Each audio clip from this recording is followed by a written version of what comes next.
Бекболот Талгарбеков, башкы прокурор Жамшитовдун коррупцияга тиши өтпөсү даана билинди. Бекболот агай, мына эми пандемия басаңдап өлкөнүн көйгөйлүү маселелери кайра көтөрүлө баштайт. Алардын бири саясий туткундардын маселеси. Сиз да саясий куугунтуктун азабын тарткандардын бирисиз. Сиздерге козголгон кылмыш ишин эске сала кетсеңиз, жаңы бийлик актадыбы? Биз элдик парламент коомдук уюмунун 105 мүчөсү мындан 4 жыл мурда агездеги президент Алмазбек Атамбаевдин элге каршы кастык иштерин тизмектеп, ачык айтып чыкканбыз. Чындыктагы жүрөгү түшкөн бийлик бизди уюмдун 5 мүчөсүн 2016 жылы 12 майда камакка калган. Атамбаевдин УКМК төрагасы Абдел Сегизбаевдин, башкы прокурор Индира Жолдубаеванын жомогуна ишенсек, анда мен жана Төрөбай Колубаев экөөбүз Россиянын ФСБсынын генералдары менен чогуу мамлекеттик көрүш кылмак экенбиз. Үчөө Тойгонбек Калматов, Марат Султанов, Александр Гусеев экөөбүздүн арам оюбузду билишип, бирок бийликти эскертпептир. Ал эми калган 100 мүчө мага окшоп эч нерсе билишпептир. Бул абсурд эмес эмне? Россиянын президенти Путин Кыргызстанда төңкөрүш жасоо үчүн мени менен Колубаевга күнү түшүп калыптырбы? Анда Путинге деле кылмыш ишин козгоп коюшпайбы?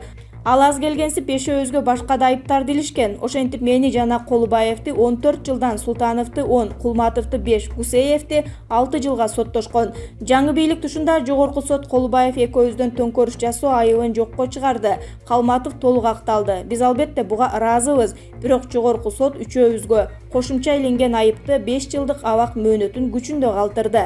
Үчөөбүз анын 4 жыл 4 айын абактарда. УКМКда жаткан 1,5 жыл 3 жылга эсептелет. 27 колонияда 1,5 жыл, калган 8 айын үй камагында өткөрдүк. Соттолгон деген камыт дагы деле бойнубузда. Демек сиздердин балдар неберелер кылмышкерлердин балдары неберелер экен да. Ооба, эске салсак 2018 жылы 8 февралда Коопсуздук кеңешинин жыйынында Сооронбай Жээнбеков өлкөдө тазалануу жана жаңылануу саясатын сунуштаган. Андан бери президент ал багыттан баш тарткан жок. Бирок экс-депутат Надира Нарматова белгилегендей, Жээнбеков жалгыз кара жанын кар чуруп иштеп келе жатат. Ал эми колуна кол, бутуна бут болуп иштеп бере турган сот органдары саботаж кылып келишүүдө. Сиздин пикирде Жээнбековдун жаңы саясатына күч, сот органдары кандай жардам бериши керек эле?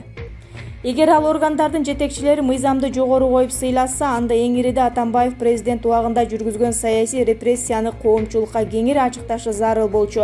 Мындай сунушту 2 жыл мурда эле академик Абдыганы Эркебаев, профессор Жолборс Жоробеков, экс-премьер-министр Феликс Кулов дароо айтышкан. Алар бул маселе боюнча кесипкөй юристтерден турган мамлекеттик комиссияны түзүү боюнча бийликке кайрылуу жолдошкон. Бирок жооп болбоду. Айтмакчы, жакында Манас кинотеатрында чекист полковник Болот Абдрахмановдун 1937-38 жылдардагы саясий репрессиянын курмандыктарына арналып жазылган 10 томдук китебинин бет ачары болду. Атайын фильм көрсөтүлүп, кыргыздын мыкты уулдары ошол мезгилде кандай мыкаачылык менен өлтүрүлгөнү көрсөтүлдү. Азыркы муунга ал репрессия тарыхтай көрүнөт. Жок, саясий репрессия тарых элемес, ал бүгүнкү күндүн да чындыгы. Атамбаевдин зомбу режиминин кыргыз элине жасаган опол тоодой кыянаты. Биз ишенебиз, эгемен Кыргызстанда 21-кылымдагы саясий репрессиянын авторлору, аткаруучулары эртели кеч мыйзам алдында да, жараткандын алдында да катуу жооп беришет.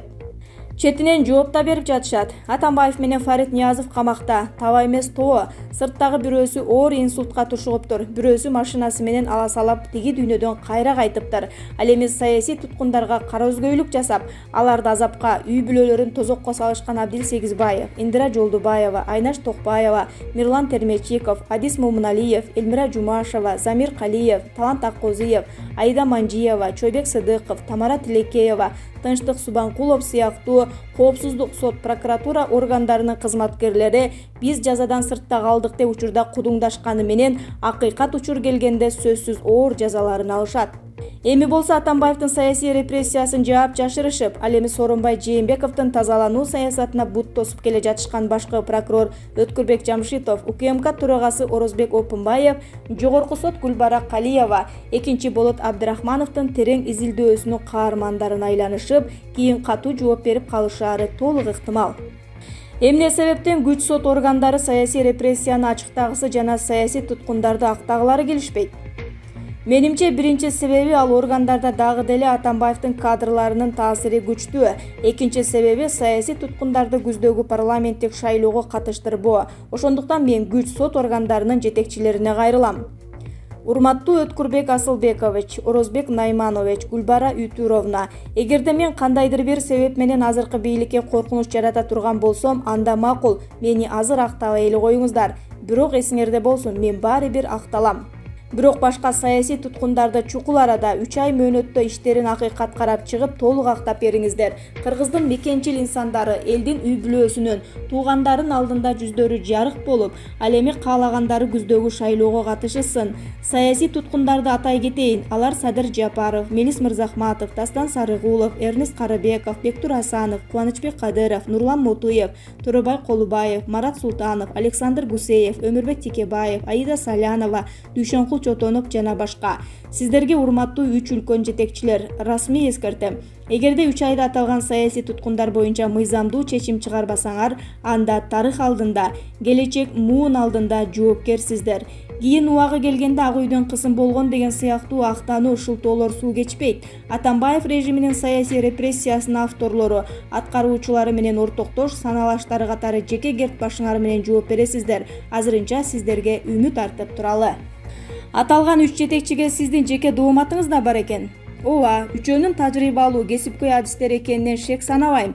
Бирок алардын мыйзамды сыйлашы көп суроо жаратат. Урматтуу Өткүрбек Асылбекович, сиз өткөн жылы парламентте сөз сүйлөп, биз эч качан бир адамдын көрсөтмөсү менен кылмыш иш козгобойбуз деп айттыңыз.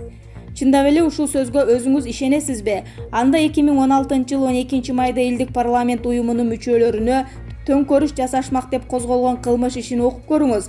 Ал жерде болгону бир шылуундун Талгарбеков мага бийликти күч менен басып алууну айткан деген бир ооз жалган көрсөтмөсү менен 5өөбүз камакка алынып, анан жалпы 49 жылга соттолгонубузду көрөсүз.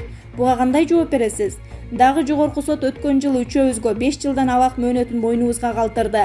Аны менен да таанышыңыз. Биз болгону Атамбаев нарындыктарды мал менен жүрүп мал болуп калгансыңар, таластыктарды талас эл эмес деп мазактаган деген сын айтканбыз. Атамбаевдин ушул сөздөрүн кайталап койгонубуз үчүн үчөөбүз аймак аралык кастыктык козутуу беренеси боюнча 5 жылдан соттолуп, абакта жатып чыкканыбызды айтсак, акыл эси ордундагы адам ишенеби? Анын үстүнө бул берене боюнча бизге кылмыш иши козголбогонун, бирок соттошконун, мындай зөөкүрлүктү 1937-38 жылдардагы НКВДчыларда жасашпаганы боюнча кандай жооп бересиз? Сизден мыйзам чегинде документ түрүндө жооп күтөм. Урматтуу Орозбек Найманович, Абдил Сегизбаевдин 4-5 жыл мурдагы беспредели боюнча үнгат элексиз. Сиз канчалык жашырсаңыз деле, ал эртеле кеч кылмыштуу иштери үчүн жазасын алат. Биз элдик парламент уюмунун мүчөлөрүнүн бири да 2016-жылы мамлекеттик кызматта иштеген эмеспиз. Биздин аракетибизде эч кандай мамлекеттик сыр болгон эмес. Бирок Сегизбаев бизге козголгон кылмыш ишиндеги жомокторун элден жашыруу үчүн ага жашыруун деген мыйзамсыз гриф койдуруп, сот процесстерин жабык өткөздүргөн. Орозбек Найманович, сиздин сабаттуу юристтериңиз бардыр. Алар сизге Сегизбаевдин мыйзамга какырып түкүргөнүн тастыктап беришет. Демек, сизге суроо. Ошол кылмыш иштен жашыруун деген грифти алып, аны калың журтка жарыялап, Сегизбаевдин, Жолдубаеванын, алардын жасоолдорунун былыктарын ашкерелөөгө эркиңиз жетеби? Сизден расмий жооп күтөм. Урматтуу Гүлбара Үйтүровна, Атамбаевдин сот реформасын жемиштүү жүргүзүп, элдин 70% ишенимине ээ болгон куу жетекчи мурдагы төрайым Айнаш Токпаевадан айырмаланып, сиз адилет иштегенге аз-маз аракетиңиз бар. Саясий туткундардын жарым-жартылай акталышына да салым коштуңуз. Бирок саясий репрессия болгонуна, саясий туткундардын толук акталыш керектигине көздү бекем жумуп келе жатасыз. Депутат Рыскелдин Момбеков таамай белгилегендей, учурда элдин 90% сотторго ишенбейт. Сиз ишке киргенден бери соттук реформанын ыр тамгасы да көрүнө элек. Себебин сураса, өзүм уялып жатам деген жоопту узатасыз.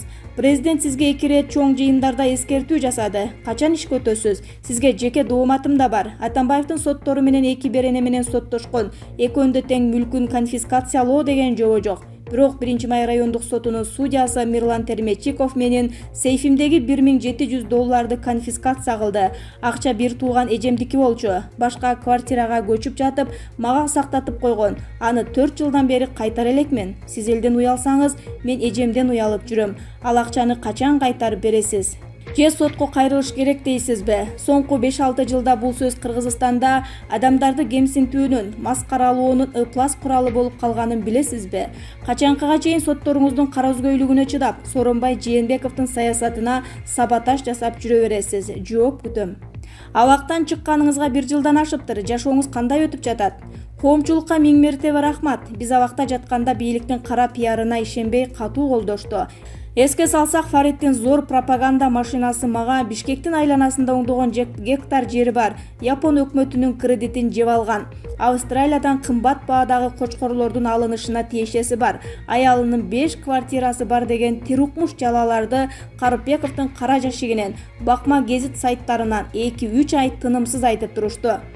Өзүбүз ууру болсок, анда өлкөнү тоноп жатышкан бийликтеги ири ууруларга каршы ачыкка чыкмак белек. Соц тармакта 4-5 жыл мурда менин аты жөнүм чыгары менен Фариттин 200-300 троллдору каралап киришчү. Азыр 20-30 эле калыптыр. Аларда уу чачып асылып калышат. Жакында март айында 65 жашка толдум. Коомчулуктан көптөгөн куттуктоо, жылуу сөздөрдү уктум. Айыл чарба реформасынын учурунда жүргүзгөнүбүзгө көпчүлүк жакшы бааларын беришти. Терең ыраазымын.